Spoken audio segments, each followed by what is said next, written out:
Pelaku pembunuhan berantai Rian Bogor 21 tahun kembali diperiksa oleh Polresta Bogor terkait pembunuhan dua wanita di Puncak.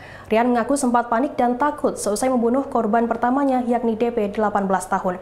Namun berselang 1 minggu kemudian, keberanian Rian muncul kembali lantas merencanakan pembunuhan terhadap EL 23 tahun. Kapolresta Bogor Kota Kombes Pol Susatyo Purnomo Condro menuturkan pihaknya kembali melakukan pemeriksaan terhadap Rian pelaku pembunuhan DP dan juga EL. Dalam pengakuannya, Rian menuturkan sempat mengalami ketakutan seusai membunuh korban pertamanya DP di sebuah kamar penginapan. Namun setelah 1 minggu pembunuhan DP, Rian mengaku kembali berani untuk melakukan pembunuhan keduanya. Rian berencana membunuh EL yang ia kenal lewat media sosial. Hingga pada akhirnya, Rian sepakat untuk bertemu dengan EL di kawasan Puncak.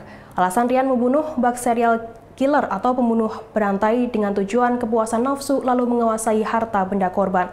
Sebelum melancarkan aksinya, Rian terlebih dahulu mengajak perkenalan korban-korbannya dengan jurus rayuan manis di media sosial. Korbannya pun terpedaya, ditambah iming-iming uang yang akhirnya berujung kencan buta di jalur Puncak.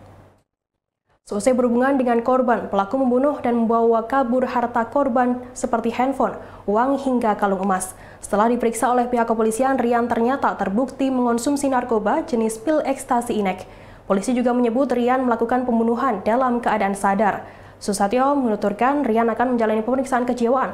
Hal itu untuk memastikan penyebab Rian melakukan pembunuhan pertama dan berlanjut ke pembunuhan kedua.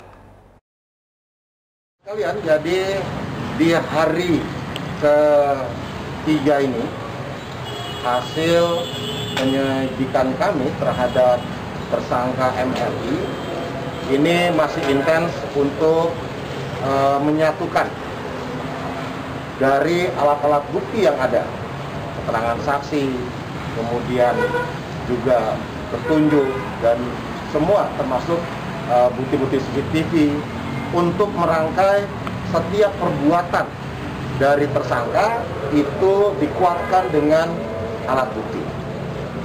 Termasuk kemarin kami telah mengirim tersangka ini ke lapor untuk diambil DNA-nya, disesuaikan dengan barang bukti yang ditemukan pada korban.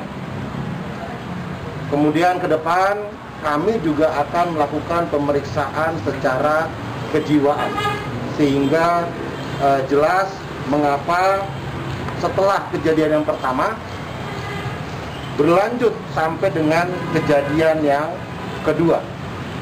Tentunya saat ini kami masih fokus pada motif untuk mengambil barang, tetapi tidak menutup kemungkinan apabila kami akan mengembangkannya untuk motif-motif lainnya. Tentunya secara saintifik kita akan kembangkan hal tersebut.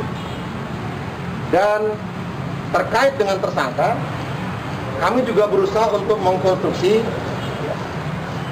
bagaimana masa lalu daripada tersangka ini, hubungan pertemanan, hubungan tersangka dengan teman-teman wanitanya, hubungan dengan keluarganya, sehingga bisa menampilkan profil yang agresif dari tersangka ini untuk melakukan tindakan kekerasan terhadap korban pertama dan korban kedua.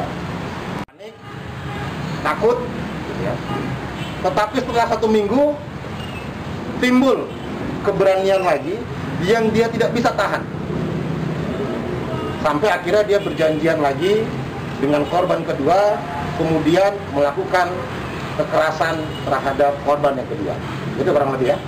Terkait keterangan tersangka ya, di awal penangkapan bahwa dia membenci wanita, tentunya kita akan kuatkan juga dengan keterangan-keterangan lainnya. Yang dimaksudkan dengan membenci wanita adalah terhadap korban yang pertama. Ada ucapan dari korban yang pertama ya, ketika mereka selesai berkencan ya, yang mungkin memicu untuk tersangka melakukan penganiayaan hingga akhirnya tewas. Tetapi kita mendalami latar belakangnya tersangka ini, ternyata tersangka pernah kok dia berhubungan dengan dekat dengan seorang wanita di masa SMP, dekat dengan seorang wanita di masa SMA. Pertemanannya semua normal. Ya. Tapi tentunya ini masih keterangan awal, kita akan mendalami tentang kerabat dan sebagainya untuk memprediksi apakah selama 2 tahun dia tamat SMA ada korban lain, atau kita saat di antara korban pertama dan korban kedua, apakah juga ada korban-korban yang harus kita dalami. Terima kasih sudah nonton. Jangan lupa like, subscribe, dan share ya.